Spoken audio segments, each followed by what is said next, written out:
सभी बड़ों को नमस्कार। आज एक नई कथा सुनाने जा रहा हूँ कोढ़ी पर दया। जो साथी मेरे चैनल पर पहली बार आए हैं, कृपा करके मेरे वीडियो को लाइक और शेयर करें। आप सभी से विनती है कि आप ये कहानी अपने बच्चों को जरूर सुनवाएं ताकि वे अपने जीवन में विकास करें। तो आइए कहानी शुरू करते हैं।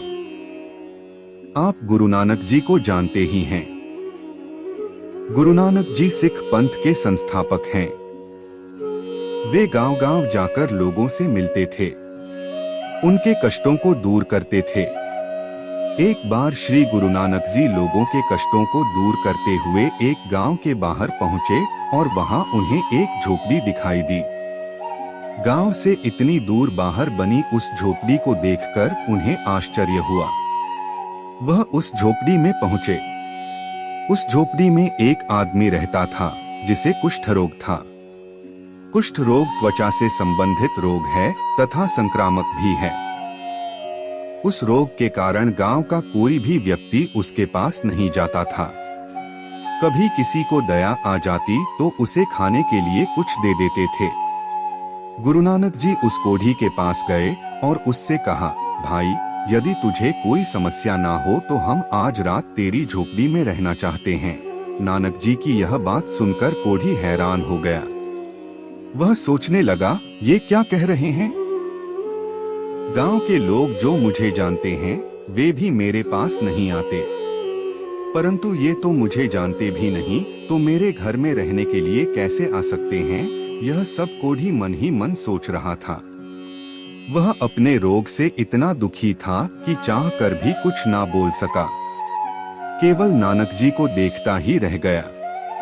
नानक जी के झोपड़ी में प्रवेश करते ही उस कोढ़ी के शरीर में धीरे धीरे परिवर्तन होने लगा।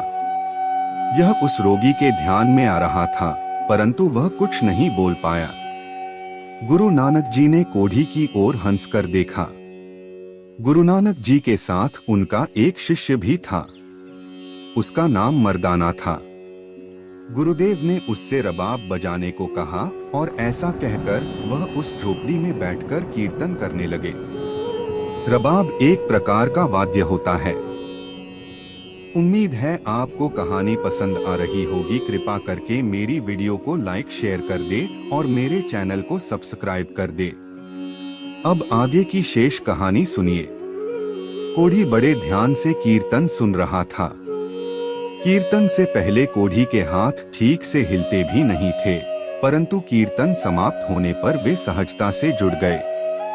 उसने नानक जी के चरणों में अपना माथा टेका। गुरुजी ने उसे अपने दोनों हाथों से पकड़कर उठाया और पूछा, और भाई ठीक हो? यहाँ गांव के बाहर झोपड़ी क्यों बनाई है? कोढ़ी की आंखें भर आई। उसने कहा, मैं बहुत दुर्भाग्यशाली हूँ। मुझे कुष्ठ रोग हो गया है। मुझसे कोई बात नहीं करता। मेरे घर वालों ने भी मुझे घर से निकाल दिया है। मैं नीच हूँ, इसलिए कोई भी मेरे पास नहीं आता। उसकी बात सुनकर गुरुजी ने कहा, तुम अपने आप को क्यों कोस रहे हो? नीच तो वे लोग हैं जिन्होंने तुम जैसे रोगी पर दया नहीं की और तुम्हें अकेला छोड़ दिया। गुरुजी ने अत्यंत प्रेम से उसे अपने निकट बुलाया और कहा, दिखाओ तुम्हें कहाँ पर कोढ़ हुआ है। गुरुजी की यह बात सुनकर कोढ़ी गुरुजी के निकट आया। वह गुरुजी के निकट पहुंचा ही था तो पता है क्या हुआ। उस पर प्रभु की और गुरुजी की ऐसी कृपा हुई कि देखते ही देखते उसका कोढ़ समाप्त हो गया। गुरुजी ने उससे कहा, दिखा, कहाँ है तेरा कोढ़? कोढ़ी को विश्वास ही नहीं हो रहा था कि उसका कोढ़ अचानक समाप्त कैसे हो गया। गुरु नानक जी ने केवल अपने संकल्प से कोढ़ी का रोग ठीक कर दिया था। यह सब गुरु नानक जी की कृपा से हुआ है। यह जानकर वह गुरुजी के चरणों में गिर गया। गुरुजी ने उसे उठाया और गले से लगा लिया।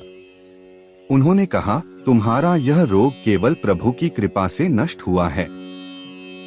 अब तुम्हारा एक ही काम है कि सदैव प्रभु का स्मरण करो। तुम रोगी थे तब सभी ने तुम्हें दूर कर दिया था, परंतु तुम दूसरों के साथ ऐसा नहीं करना।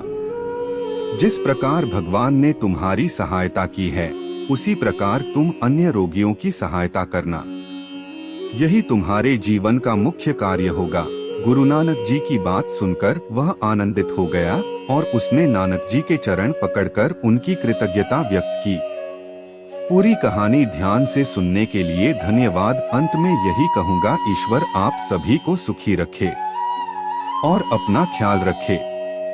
उम्मीद है कि आपको यह कहानी पसंद आई होगी। आपका कोई भी सुझाव है तो मुझे कमेंट में कह सकते हैं। कृपा करके आप मेरे चैनल को सब्सक्राइब करें और मेरी वीडियो को लाइक करें, ताकि मुझे धार्मिक वीडियो बनाने का हौसला मिलता रहे और आप सबका प्यार भी मिलता रहे। कृपा मेरे चैनल को सब्सक्राइब करें। अब मैं मिलता हूँ आपको अगली वीडियो में।